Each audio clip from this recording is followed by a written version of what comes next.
Well, hello, everyone.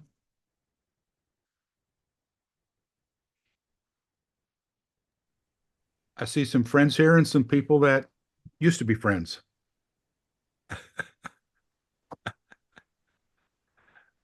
Great. Hey, Claire. Hi. Were you offended by what I said to Craig Cheatham this weekend, Brant? Is that why we're no longer friends? You know, if I put the list, James, of how you've offended, I don't have enough fingers, buddy. No, no.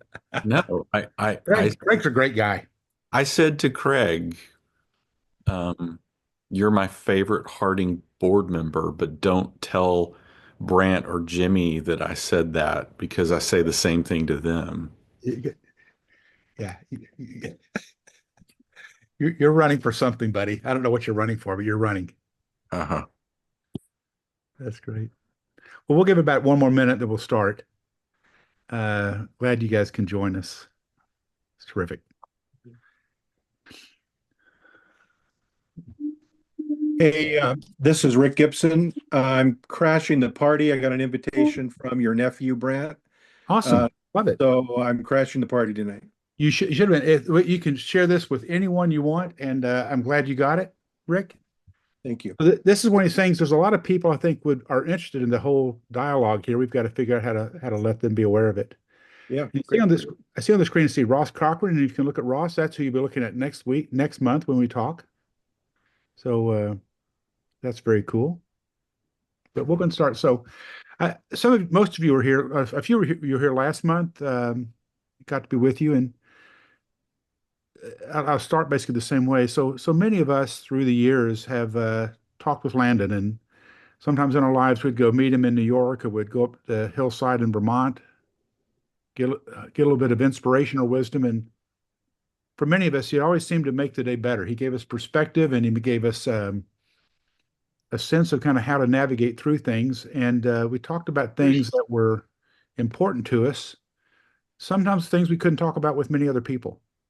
We just felt uncomfortable. So we said, we want to keep these conversations going. And over this year, we're going to try and do one a month, second Tuesday of every month, 30 minutes, and maybe goes a little longer, but we're going to try and end in 30 minutes.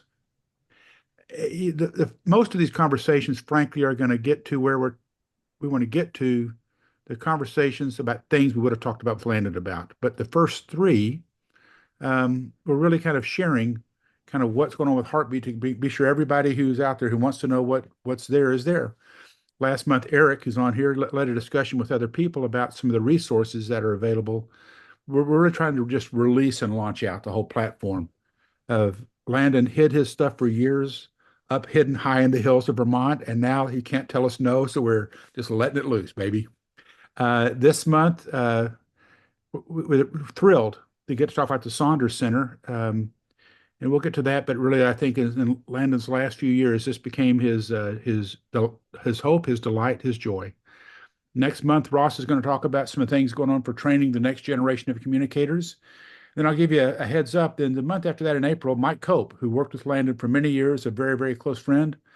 That's when we're going to start talking about things that Landon would have talked about, and so that's what we're going to try and do, and just keep conversations going. So we're going to keep this short. We're going to try and go 15 or 20 minutes and talk to the friendly folks at the Saunders Center, and then leave some time at the end just for us to chat. So I'm going to kind of go there.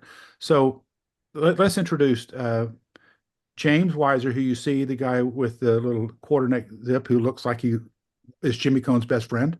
He's there, and he's the dean of I don't know all things library at ACU, right? And we're talking to him, but he actually is the one who sat with Landon and said, "I will shepherd the center for you. I will take responsibility for this."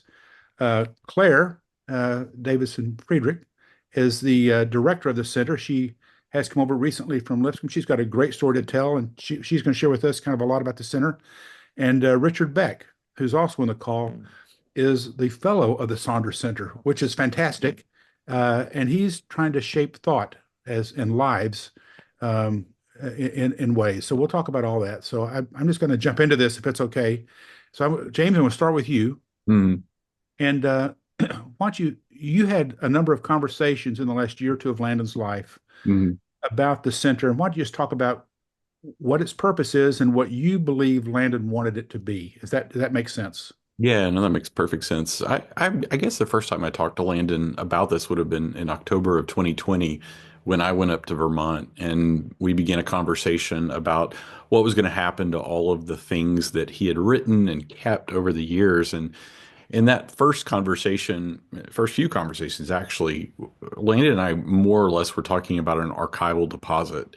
But as we talked, we began to realize that Landon's life and work could have a vibrancy beyond just paper sitting in a climate-controlled basement in Abilene, Texas.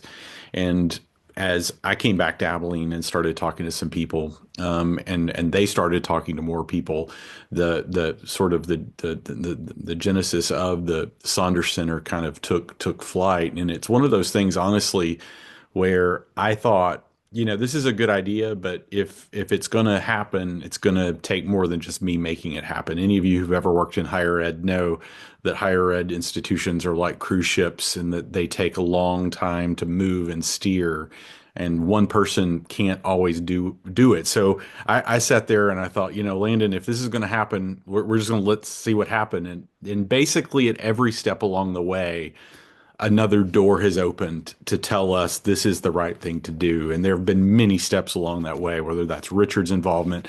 Hiring Claire was a big door that opened because, she's different. She, obviously, if you don't know, I've said this before, Claire's different than Landon, but to see students react to Claire is like how we reacted to Landon when we met and talked to him.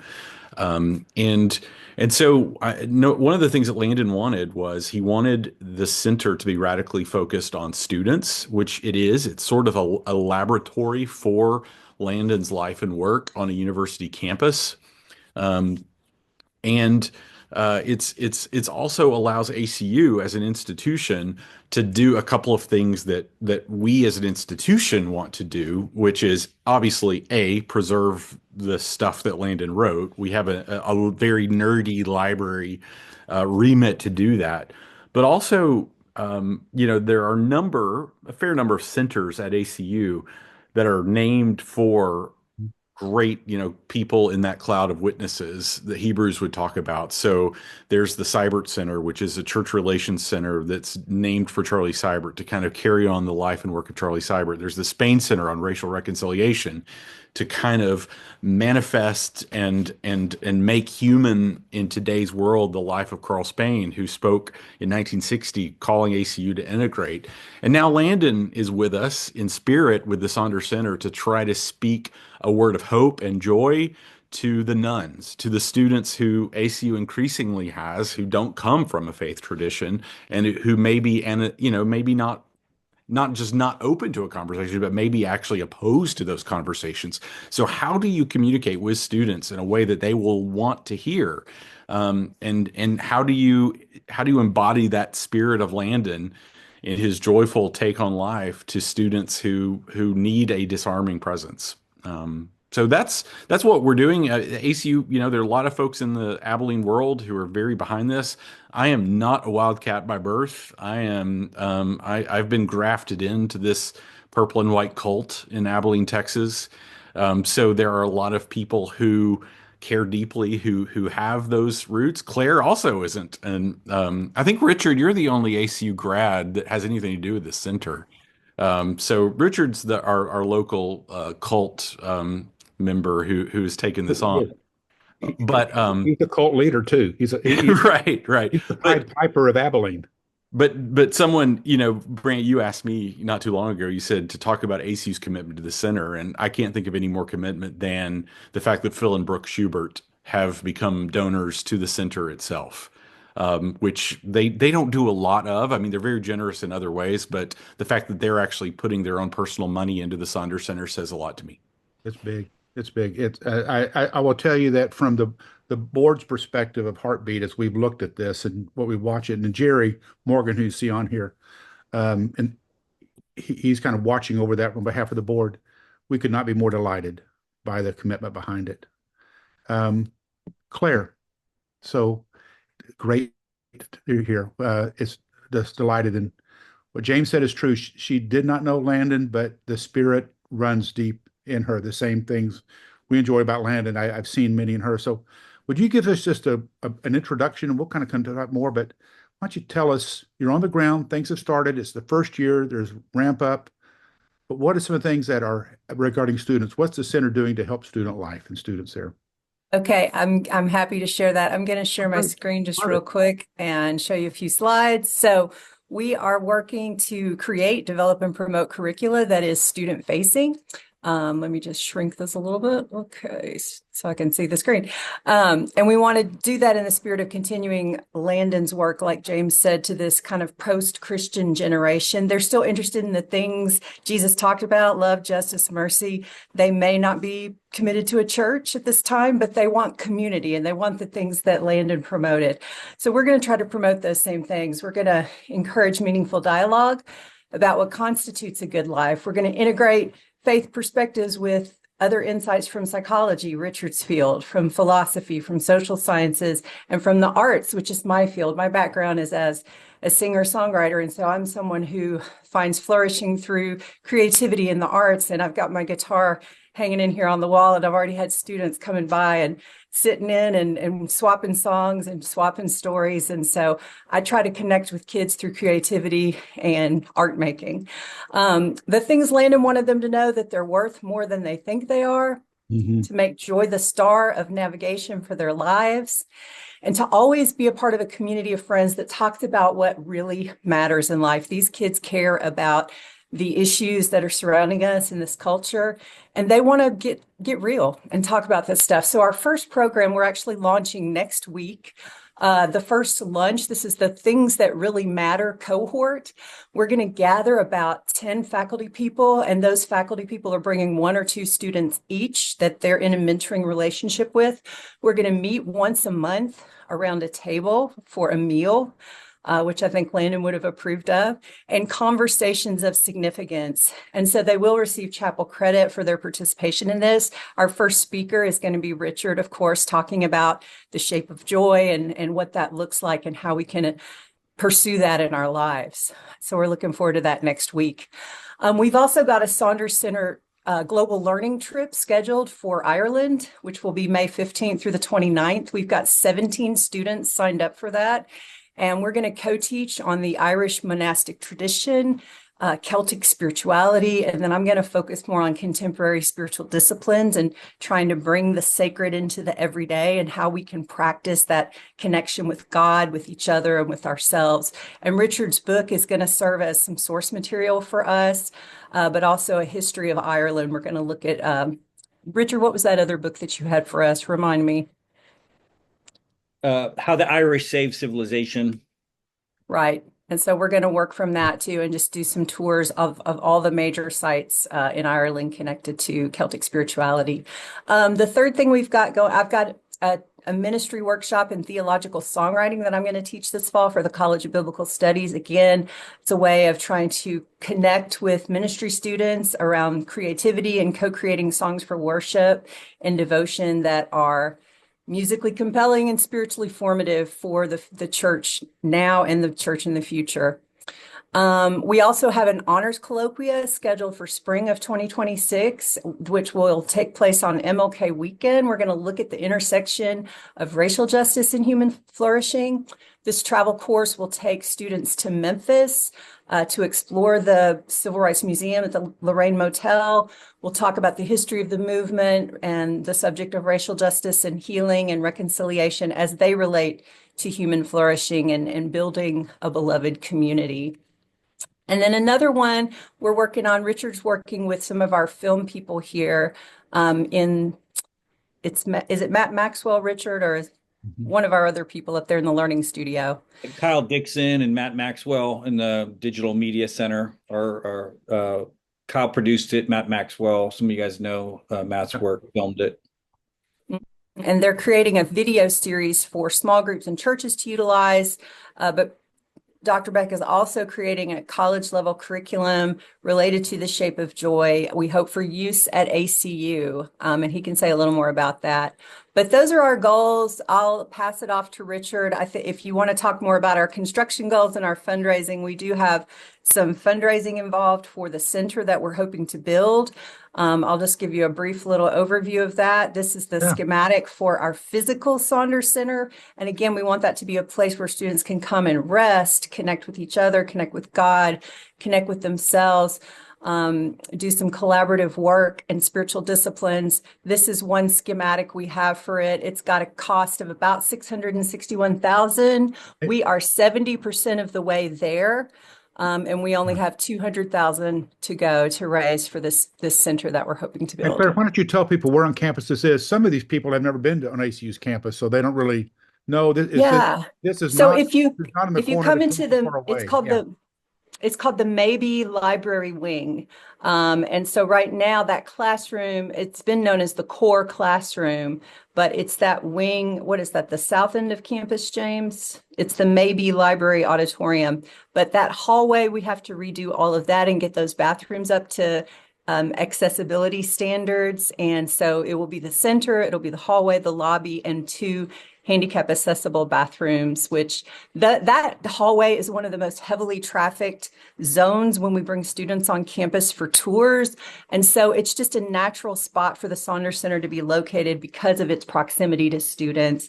And again, a place for them to come, rest. Even the nap pods, which I think James mentioned in our last meeting, have a place to come reserved to lay down, to take a real rest, especially if you're a commuter student and there's not a lot of places on campus that are screen-free quiet zones. We're hoping the Saunders Center can be that for students. And I'll just say this, the building where it is right in the center of campus. It's one of the major buildings. So it's ACU's put this right at the heart of campus. So we're delighted on that. Exactly. So we're super close. I'm going to stop sharing my screen. Hey, Richard, besides seeming to write a book every, 18 months, which most of us would love to do if we had that much to share, but we're glad you do.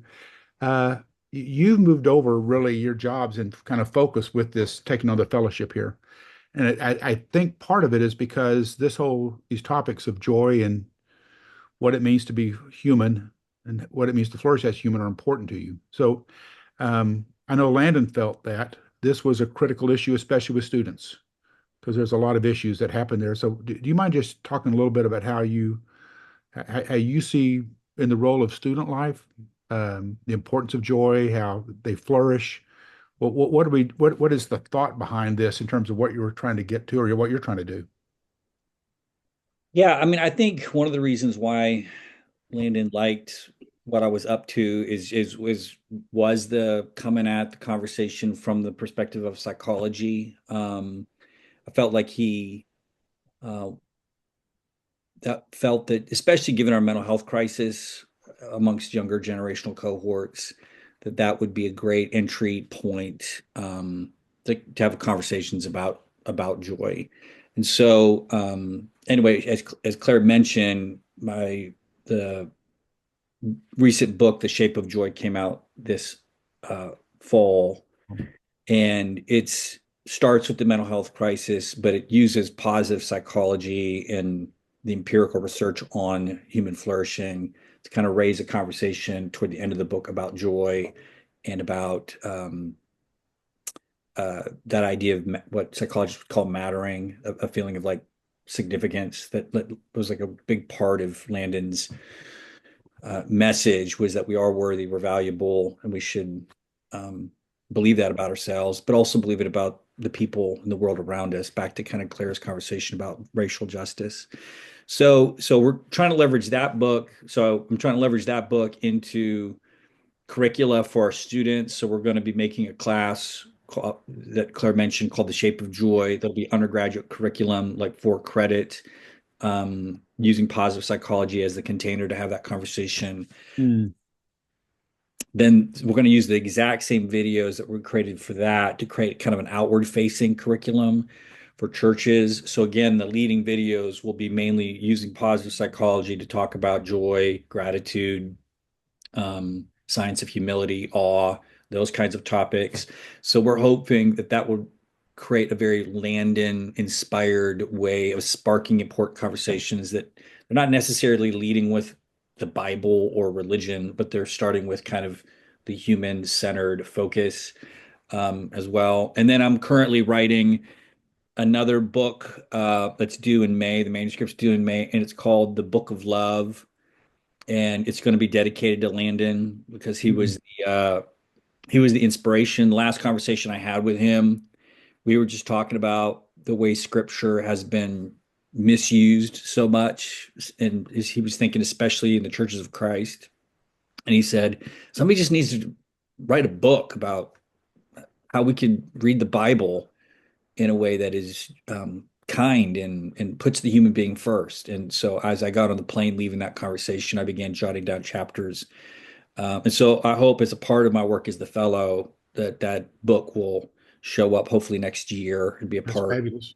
yeah, part of another phase of sharing some of his ideas. So I don't know if you go anywhere specifically, but that's just some No, thoughts. that's fantastic. It gives, and I hope people can get a glimpse of why so many of us are excited by, uh, there was no prescription on how things should happen, but the way it's happening is fantastic.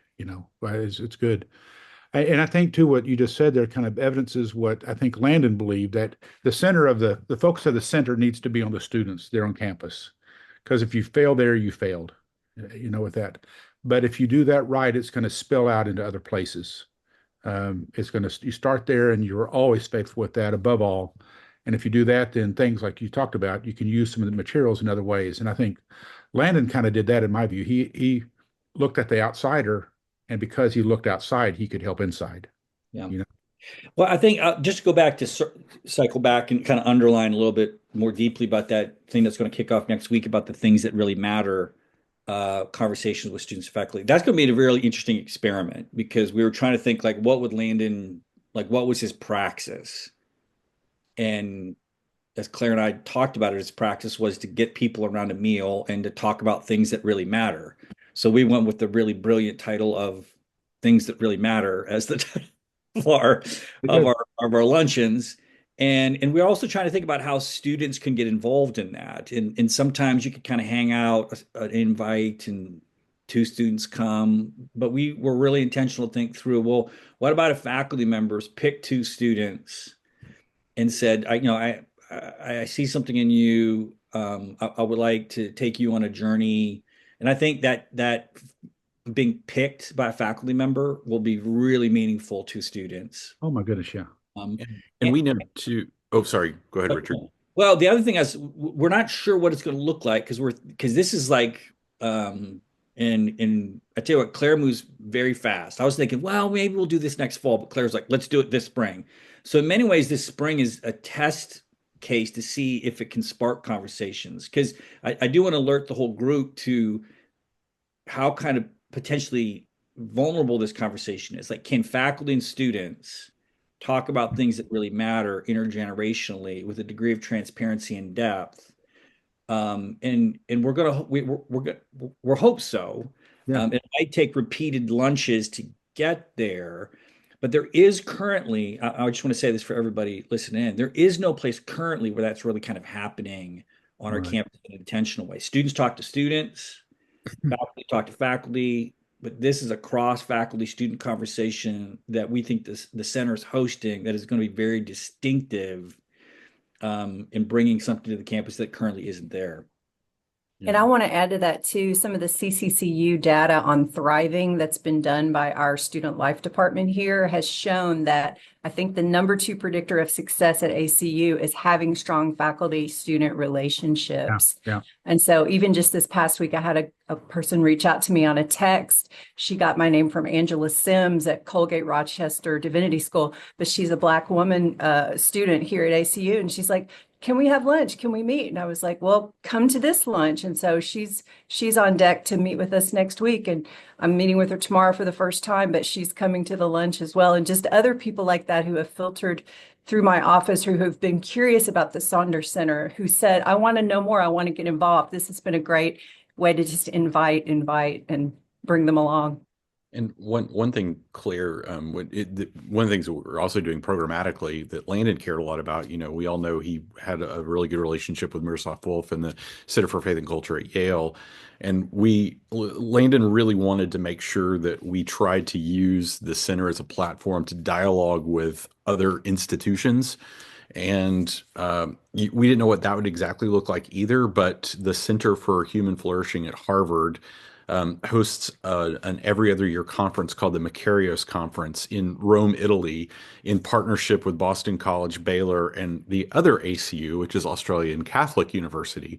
And we, the funding that the Saunders Center has has given us some kind of fun money to play with. And whenever you play with money, you do a lot of experimentation. And we said to our faculty, all of our faculty, if you submit a paper to this conference in Rome in late May and it's accepted, we will pay your travel.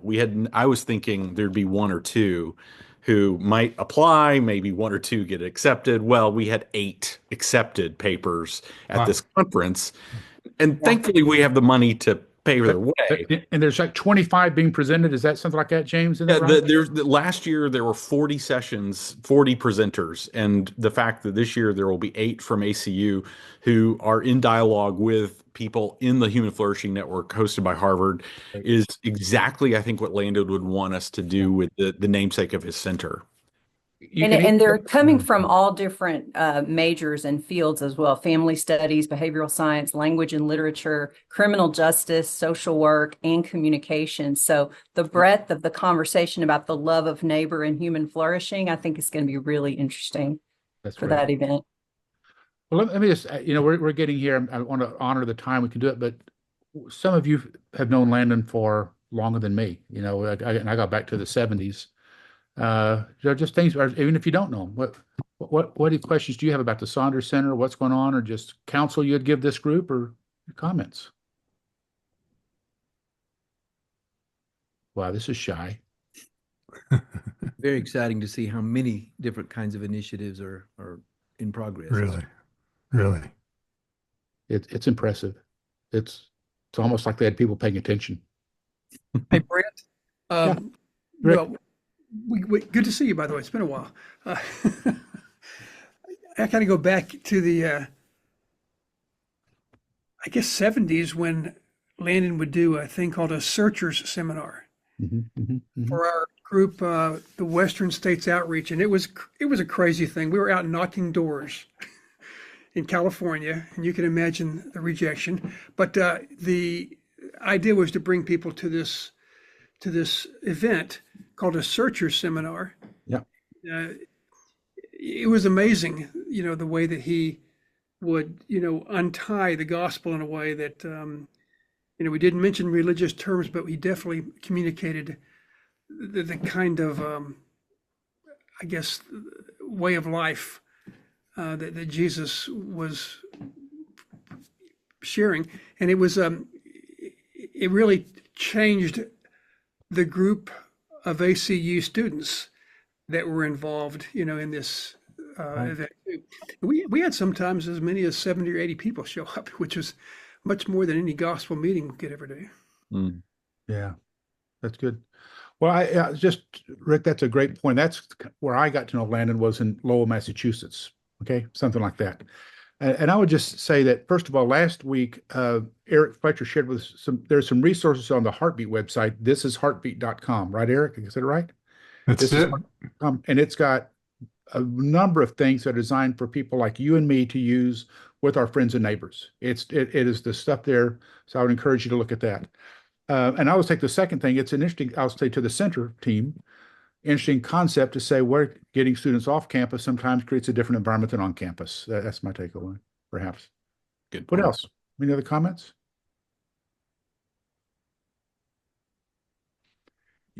Kathy, I I think want to you're. speak to that idea about a third space that's not on campus. And one of our partners for Dr. Beck's book release last fall was 7-in-1 Book. So Arlene Castleman in downtown Abilene, and she has offered her space, and I'm hoping we can utilize that more in the future as well. It's like a coffee house / bookstore space that we can gather and again have conversations, have music, have poetry readings. But I'm excited to explore that partnership more as my time at Abilene continues. Kathy, I think you were going to say something, but you were muted. Right. I'm impressed with everything that's going on, and glad to get this report. I'm interested in what's the hook for a student who, walks in and says, "So what's this?" Or what are you finding? I'm not sure you can answer that fully. Something different, I think, to what Claire was saying. Everything is screens on college campuses. The idea that there would be a place where and I even sent Claire a link this morning or this afternoon. I went to one of my graduate degrees is from Indiana University Bloomington, and they just announced today they're opening a wellness house for their students, that is screen free and has a place for rest. And it was funny to read what IU was saying about what students need today, because I thought, yeah, we've been saying all of this. It's just, they've repurposed one of their old departments homes. So I think difference always is one of the hooks. Free food is always a hook, frankly, with students. And that's a good way to get to their bellies and to get to their brains. Um, Claire, you and Richard, I you're think smarter than just I the am. invitation to community, right? Just a invitation to be included, right? Especially if you're one of those students who feels a little on the outside at a Christian college. I got to be honest, I felt that way at Lipscomb in the 90s when I showed up and there were no women in leadership. There were no, songwriting classes, and I didn't know where I fit. And so I think inviting the student that's kind of on the margins, like, come be part of this, come to the table, and that invitational, I mean, that's how Jesus did it, right? It was never compelling people, it was inviting people. So that's, I think, the draw is hey, I've been invited to be a part of something that didn't exist before. And help us co-create this, right? That's the lunches too. We're going to poll them, at the end of Richard's talk and say, well, now tell us what you want to hear more about, like what you set the topic for our next lunch. Yeah, and Landon was really intentional about looking for the outsider. And so the students that we're not, obviously, as I would say, if a Koji wants to join this lunch series, that's fine. But I'm not worried about the Kojis and the men of Galaxy and the athletes and the people within the ACU context that have everything going for them.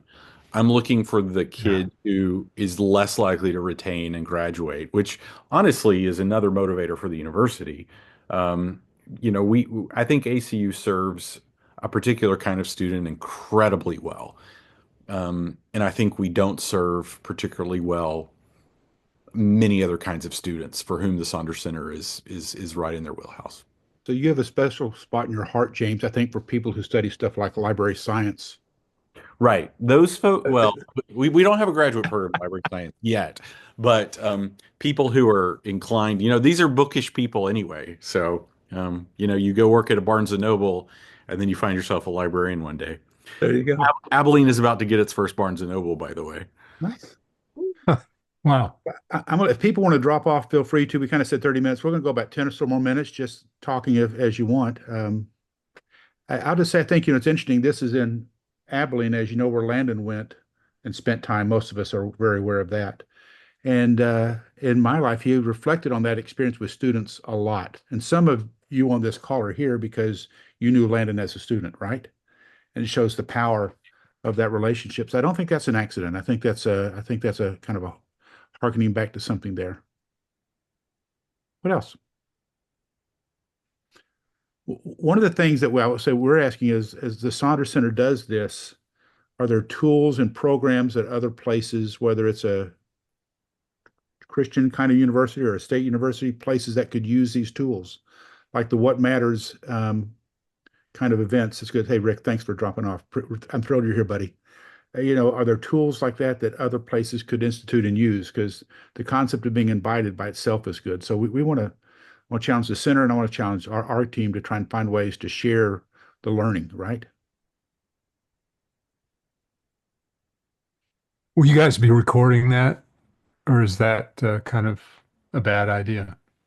I think I for the don't know if they'll conversation, be as transparent. Yeah. yeah, I don't think we want to record those things. Students, I get it. Yeah. many students overshare. That's a good thing. Not just students. Yeah. One Yeah. thing we can do though is maybe do like Richard and I talked about a questionnaire, how connected did you feel prior to the, like kind Mhm. of measure, see where they were when we started and where they are at the end of it, and if we move the needle any. So I'll be putting together some Google forms or just questionnaires related to how they experienced the event. I think it's interesting that the issues you're dealing with people who are 20 years old are the same issues I'm dealing with in my 60s, right? I mean, these issues of who I am and what matters to me and what makes my heart sing, those never go away. And actually, the fears sometimes get darker and more real as you get older. You know, when you're young, you have decades and decades to fix stuff. If you get old enough, you start thinking, I have decades and decades. I need to fix what I did. Stuff I did. So it is very relevant. Hey, Claire, if you have a chance to and want to, I'd love for you to invite some students and people who were not born in the Kennedy or Eisenhower administration to come join us on these calls. But one of the things we want to do is keep shifting this down. A lot of us knew Landon at this point, but as you know, this is relevant. So help us age down a little bit if you can, if you want. You have to have some unusual ones to jump in a group like this. Now we know. Sure, absolutely. I was born in the Roosevelt administration. There you go. Yeah, I'll be 80 in June, but I'm a Bostonian. I had the well, I remember riding through Boston somewhere, and I had my AM radio on one day, and I heard this beautiful, beautiful message that that just ended with the word heartbeat, and I had no idea who Landon Saunders was. I live in Natick, Massachusetts, and I don't know if I throw out names, James and Marla Walters. Sure. Sure. Yeah. James was going for a PhD at Boston University in biblical history, and Marla, who majored in music, and I'm a freelance musician and a songwriter also. Our kids grew up together, and Marla and I were in the pit for a musical. She grew up in Alabama. I grew up in Boston, and she asked me something, and I didn't understand a thing she was saying. I said, "Would you please repeat that?" And she did, and I said, "I cannot understand your accent at all." And that was the beginning of a really, really beautiful friendship that continues to this day. Right. We got together with them one night for dinner, and and uh, and this very nice looking cordial gentleman walked in, and we were introduced to Landon, and it was the first of a number of times that the Walters and Landon and my wife Elaine and I would have the pleasure, is an understatement, to experience his wisdom, and he just was a wonderful, wonderful, warm person.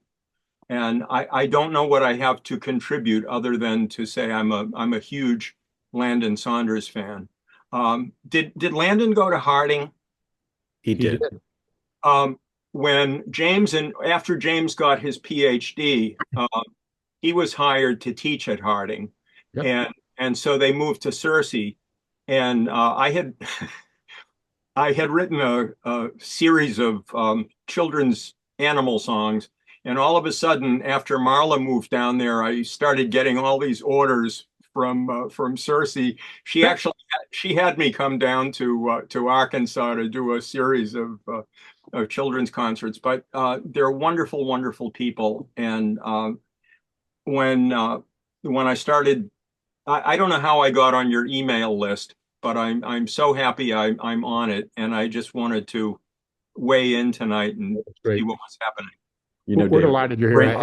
Brant Bryan also grew up in Alabama, and he as well is somewhat intelligent and like Marla and James.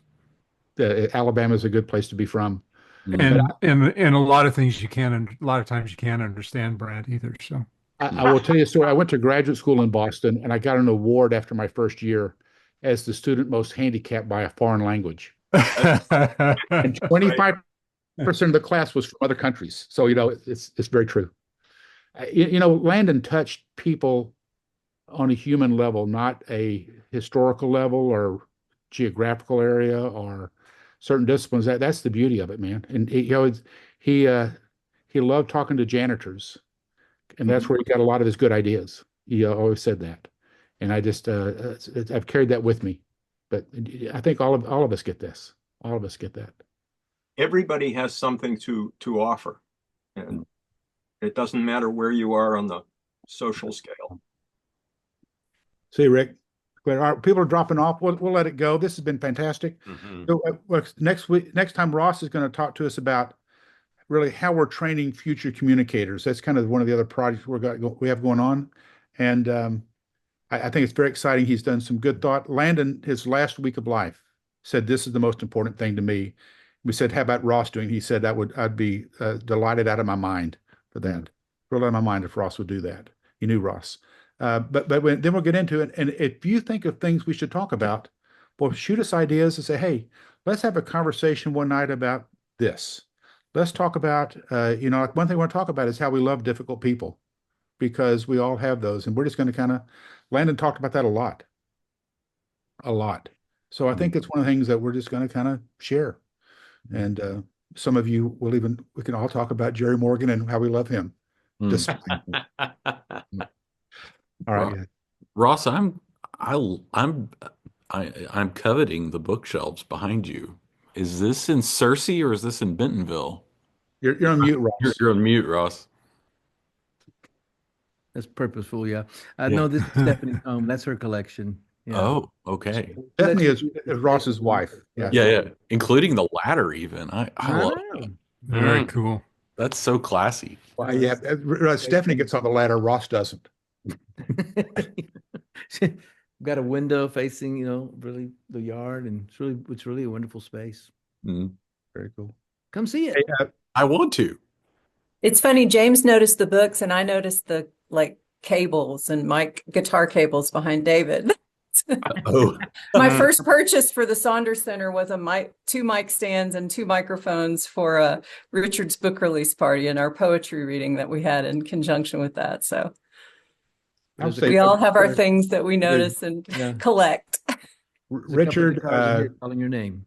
Richard, James, and Claire, I really want to thank you for taking the time to be here. What you're doing is important. And, right here on the screen, there's dozens and dozens of years of life and appreciation. And the fact that this goes on is wonderful. And I think we're all trying to figure out how to release this in new ways and express it. And anything we can do for you, we'd like to do.